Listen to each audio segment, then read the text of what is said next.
আসসালামু আলাইকুম বন্ধুরা, চলে এসেছি নতুন একটা রেসিপি নিয়ে।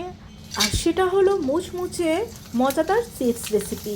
আর এই চিপসটা তোমরা মাত্র 1 কাপ আটা দিয়ে খুব সহজে অনেকগুলো তৈরি করে নিতে পারবে।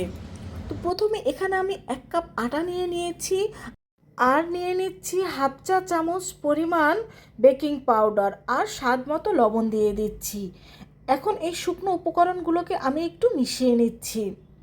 তো এটাকে মিশিয়ে নেওয়ার পরে এর মধ্যে আমি পানি দিয়ে একটা ব্যাটার তৈরি করে নেব। একটা হ্যান্ড উইক্সের মাধ্যমে আমি এটাকে ভালোভাবে মিশিয়ে নিচ্ছি। আপনারা এখানে হ্যান্ড উইক্সের পরিবর্তে কাঁটা চামচও ব্যবহার করতে পারেন। ব্যাটারটার জন্য আরেকটু পানি লাগবে, আমি আরেকটু পানি দিয়ে দিচ্ছি।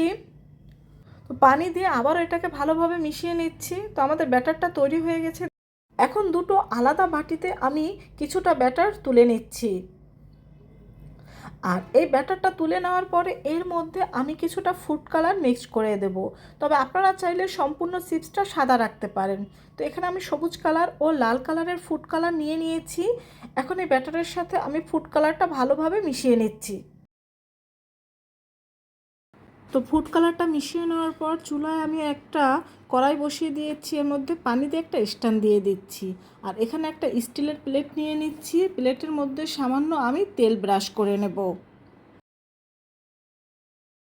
তেলটা ব্রাশ করে নেওয়ার পর এর মধ্যে আমি ব্যাটারটা দিয়ে দেব। প্রথমে আমি সাদা ব্যাটারটা এর মধ্যে দিয়ে দিচ্ছি। আর এই ব্যাটারটা প্লেটের মধ্যে দিয়ে দেওয়ার পর আমরা চুলায় যে পানিটা দিয়ে দিয়েছিলাম, সে পানিটা ফুটে উঠলে স্ট্যান্ডের উপর এই প্লেটটা দিয়ে দেব। তো প্লেটটা দিয়ে দেওয়ার পর এখন একটা ঢাকনা দিয়ে আমি ঢেকে দেব। আর ঢেকে দিয়ে 30 থেকে 40 সেকেন্ড অপেক্ষা করব। 30 থেকে 40 সেকেন্ড পর দেখুন এটা আমাদের হয়ে গিয়েছে। এখন এটাকে আমি নামিয়ে নেব।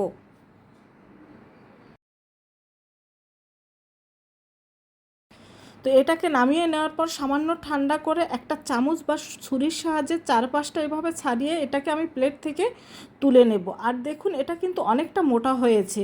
মোটা হলে সমস্যা নেই, আমি কিভাবে তৈরি করব এই চিপসটা আপনাদের অবশ্যই দেখিয়ে দেব। তো এর মধ্যে সবুজ কালারের কিন্তু আরেকটা আমি তৈরি করে নিয়েছি, এটাকেও আমি মোল্ড থেকে বের করে নিয়েছি। এভাবে আমি সবগুলো কালারটা তৈরি করে নিয়েছি।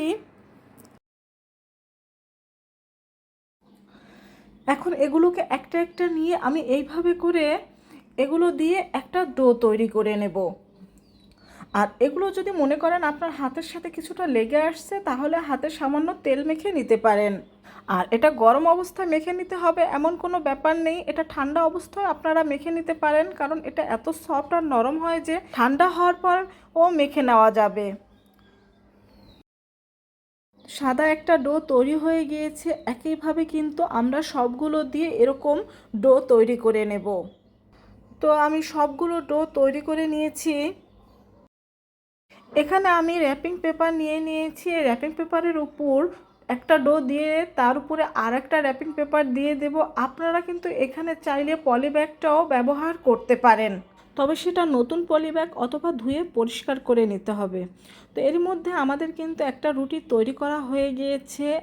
আর এই রুটিটা কিন্তু অনেক পাতলা করে বেলে নিতে হবে। এখন এই রুটির উপরে একটা চিরুনি দিয়ে আমি এইভাবে করে ডিজাইন করে নিচ্ছি। তো সম্পূর্ণ রুটিটার উপর এইভাবে ডিজাইন করে নেওয়ার পর এখন আমি একটা কুকি কাটার নিয়ে নিয়েছি। আর এই কুকি কাটার আমি সামান্য তেল মেখে নেব। এখানে আমি কুকি কাটার ব্যবহার করেছি। আপনাদের কাছে কুকি কাটার না থাকলে কিন্তু আপনারা যে কোনো কৌটার মুখ দিয়ে এটাকে এইভাবে করে কেটে নিতে পারেন। তো এইভাবে করে আমি এগুলোকে ডিজাইন করে দেখুন কেটে নিচ্ছি।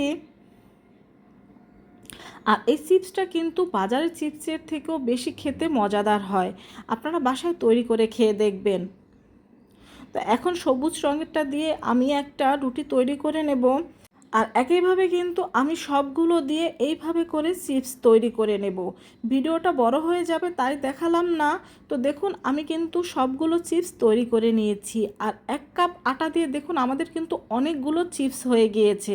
এখন এগুলোকে আমি ফ্যানের বাতাসে দিয়ে রাখবো। আর ফ্যানের বাতাসে দেওয়ার পরে কিন্তু আপনারা দেখবেন এটা খুব সহজেই শুকিয়ে যায়। আর দেখুন এই যে একদিন পরে আমার এগুলো কত সুন্দরভাবে শুকিয়ে গিয়েছে। আর এই অবস্থায় কিন্তু আপনারা এগুলোকে সারা বছরের জন্য সংরক্ষণ করে রাখতে পারেন। আর দেখুন এর ডিজাইনগুলো কিন্তু নষ্ট হয়নি।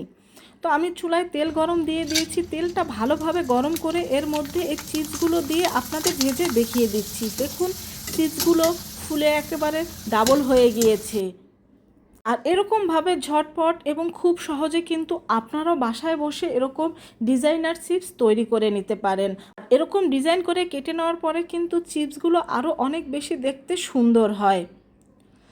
তো এইভাবে করে কিন্তু আমি সবগুলো চিপস ভেজে নিয়েছি আর আপনাদের দেখিয়ে দিচ্ছি। দেখুন কত পারফেক্ট হয়েছে আমাদের এই চিপসগুলো আর কত মুচমুচে হয়েছে।